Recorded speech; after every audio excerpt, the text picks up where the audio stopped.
تو عمران خان کو گئے ہوئے 1.25 سال ہو گیا، زیادہ ہو گیا بلکہ، تو اور آگے کا بھی کوئی اس وقت آثار نظر نہیں آ رہے۔ میر صاحب یہ بتائیے گا سی پیک کی اہمیت اس وقت کیا ہے، اور وہ کام جو عمران خان کے دور میں تساہل کا شکار ہو گئے، مسائل کا شکار ہو گئے، ان پہ کتنی تیزی سے کام ہوا ہے پچھلے جب سے ان کی رخصتی ہوئی ہے تقریباً 1.5 سال پہلے، اور آگے آپ کو کیا نظر آ رہا ہے سی پیک کی اس وقت جو پرائرٹی ہے آنے والے نظام کے اندر، اس وقت کے ابھی ہم نے شہباز شریف صاحب کا دور دیکھا اور آگے وہ آپ کو کہاں نظر آ رہا ہے، اس کی اہمیت اس وقت کتنی آپ کو کتنی ٹاپ پرائرٹی پہ موجود ہے؟ کیا ہم کہہ سکتے ہیں کہ اس وقت بھی یہ پاکستان کی اب اگلی والی حکومت کا یہ ٹاپ پرائرٹی ہے، اس وقت بھی ٹاپ پرائرٹی ہے؟ دیکھیں، ایک بات تو ہمیں یہ یاد رکھنے کی ضرورت ہے کہ جو عمران خان صاحب کے دور میں ایک فیز آیا تھا 1.5 سال کا، یہ وہ دور تھا جب سی پیک کے بارے میں یہ کہا گیا کہ یہ سلو ہو گیا۔ یہ وہ دور تھا جب پوری دنیا میں ایک بہت بڑی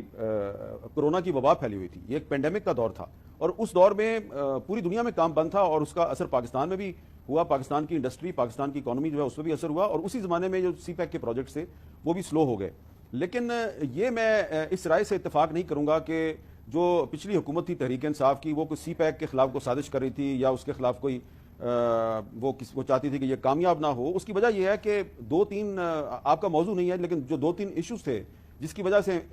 جو سابق پرائم منسٹر ہیں ان کے اور جنرل قمر جاوید باجوہ کے جو اختلافات تھے، اس کی ایک وجہ یہ بھی تھی کہ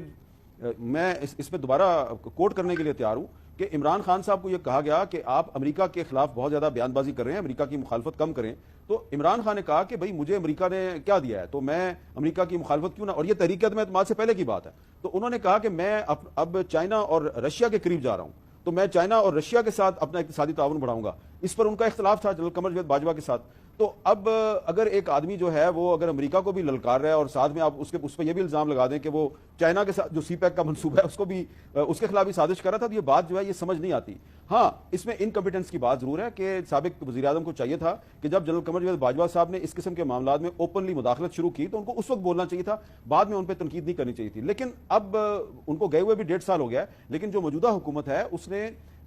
میرا خیال ہے کہ جو پچھلی حکومت کی پالیسی تھی سی پیک کی، اس نے تو ان پروجیکٹس کو آگے بڑھانے کے لیے سی پیک اتھارٹی قائم کی تھی۔ اس حکومت نے سی پیک اتھارٹی ختم کر دیا اور دوبارہ سے سی پیک کے منصوبے منسٹری فار پلاننگ کو دے دیا، جس کے احسن اقبال صاحب انچارج منسٹر ہیں۔